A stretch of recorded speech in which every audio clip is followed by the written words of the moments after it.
Hello viewers, welcome to another special on the Connect series. In fact, we have renamed our channel as theconnect.tv. You might have noticed. So welcome to a special show on the pre-budget series.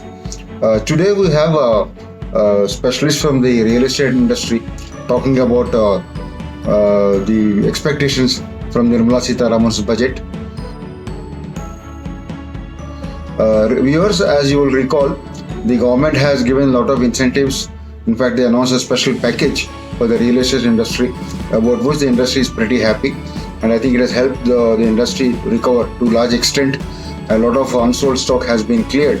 So they have been given concessions like the GST relief, and some states like Maharashtra have given them the relief in terms of the registration, etc. So now the industry wants these incentives to continue for a longer time. Center as well as the state have done tremendous work to ensure that we are back where we were earlier. And I think it has helped the industry recover to a large extent. A lot of unsold stock has been cleared. So they have been given concessions like the GST relief, and some states like Maharashtra have given them the relief in terms of the registration, etc. So now the industry wants these incentives to continue for a longer time, so that they can fully recover. So the process of recovery has started, they say, to help the consumer, the buyer, also to fulfill his dreams of buying a house of his own, having a shelter of his own,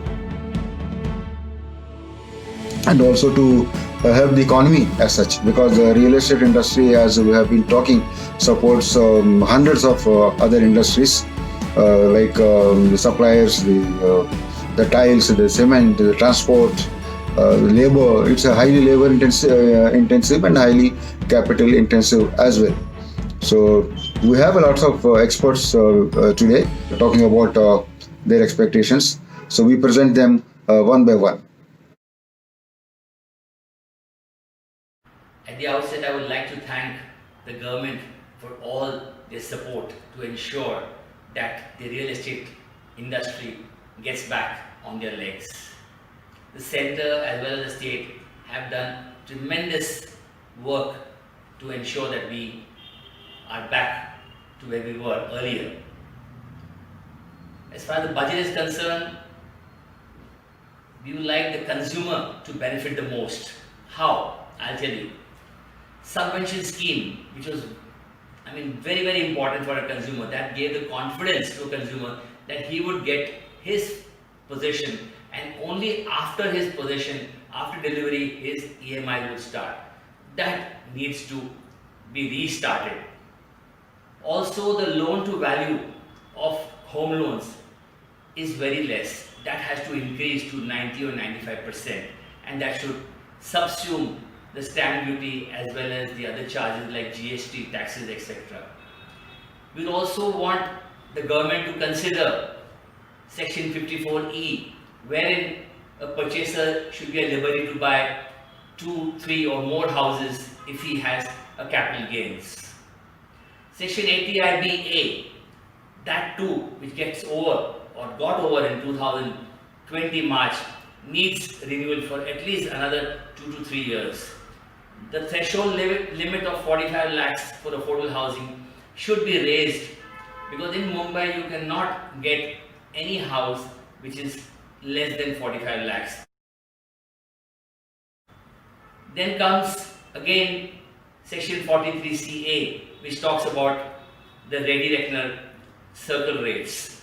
That has to completely do away with, because a purchaser should be able to buy at the market price, at what he is able to buy and what the developer is able to sell.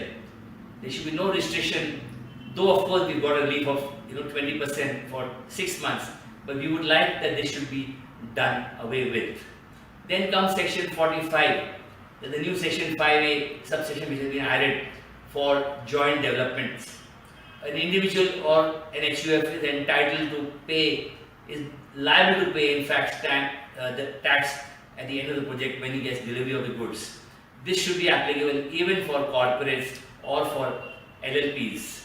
the government needs to reconsider GST in such a way that we should get input credit for whatever GST we are paying. This will lower the cost, and this way we can promote more of affordable housing. This year's financial budget is a very different budget as compared to many years in the past.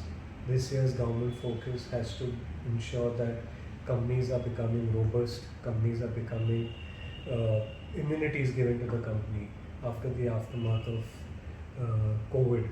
I think one of the very simplest ways which the government can consider is actually allowing an interest subsidy to buyers of residential homes, irrespective of whether it's the first home or the second home, or without a upper cap, all the interest that the customer pays towards home loan can get a tax break. That will help a lot of money coming in real estate, and also help banks who are sitting on excessive liquidity to utilize their money in the right direction. So I think this is one big point if the government focuses on, will not only get bankers to invest in the right sectors, but also help the buyers and the industry, the real estate industry as a whole. Year 2020 was a difficult year for real estate industry, except the last quarter, which has seen a healthy recovery due to one-time incentive provided by Government of Maharashtra in terms of reduced stamp duty. We have high hopes from this year's finance budget. We expect the government should provide incentive for end users and help increasing affordability of real estate in the hands of end users. We expect the government should think of increasing the tax exemption available to individuals under Section 24 from current 2 lakh rupees to 5 lakh rupees. Further, we expect the government to think of increasing the tax holiday available under Section 80 IBA for development of affordable housing. Further, we expect government should provide more liquidity for funding real estate projects and through the medium of SWAMI fund. In addition to this, we expect in general interest rate reduction so that lending cost can reduce for real estate projects. Further, we also expect the government should recommend to GST Council for a one-time GST reduction to 1% to projects, thereby increasing affordability of real estate in the hands of end users. This year has been a new start, new beginning in 2021, and we hope the finance minister and the finance ministry will do a lot of things for real estate. I am hoping that GST input should be reintroduced in the real estate sector, which will give really boost for construction activities and in turn will increase the employment in India. After last year of lockdown, the real estate sector is reviving. There has been a lot of support from the state government as well as central government, and we hope the same will continue. For the income tax, I feel interest rates are at all-time low, which is good for the real estate sector, as well as if government can increase the exemption limit for first-time house buyers from current 2 lakhs to 3 lakhs, that will be a great booster for the real estate sector. And I hope that we get the infrastructure status as other industries are. Having heard these experts, so now let's see what the other experts have to say, rather write in businessnewsconnect.com, in your favorite website, businessnewsconnect.com. May I remind the viewers that it's an award-winning, international award-winning website as a media startup. We have won quite a few awards from the SVUS of California. So we have to begin with Mr. Abhishek Jain. He is the CEO of Satellite Developers Private Limited. Jain says the reality, affordability in reality should be real and should be long-lasting.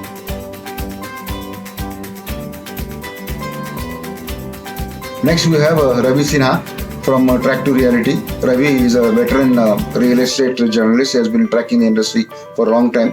He doesn't mince words when it comes to expressing his views. He's very frank, forthright.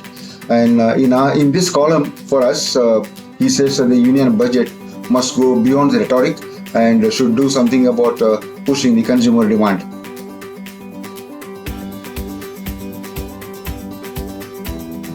Next, we have Himanshu Chaturvedi, the Chief Strategy Officer of Tata Projects Limited. And as Himanshu writes, the entire economy can be rejuvenated by supporting the MSME industry.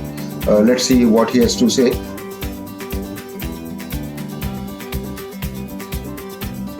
Anarok Property Consultants have been sending a lot of content to us. They have been highly supportive and their views are highly valuable.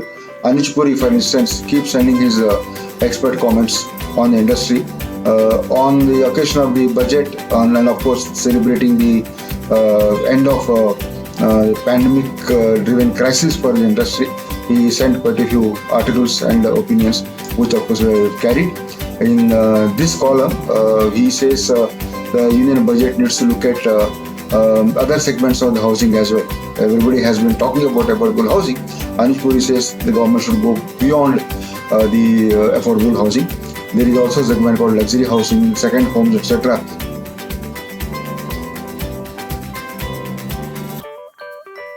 The pandemic-driven crisis have prompted a lot of home buyers to go for larger houses, while the work from home has been increasingly the talk of the town, the flavor of the season rather, and the expectations are that the work from home culture will continue for some more time. They have done a study on the trend towards buying larger houses, and their study says in Hyderabad in particular, the average apartment size is around 1750 square feet, 1750 square feet.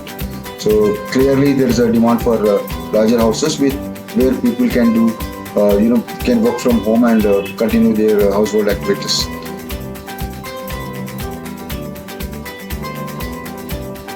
Do send in your feedback to our channel, and also the content, the views being expressed on the businessnewsconnect.com, on businessnewsconnect.com. Thank you.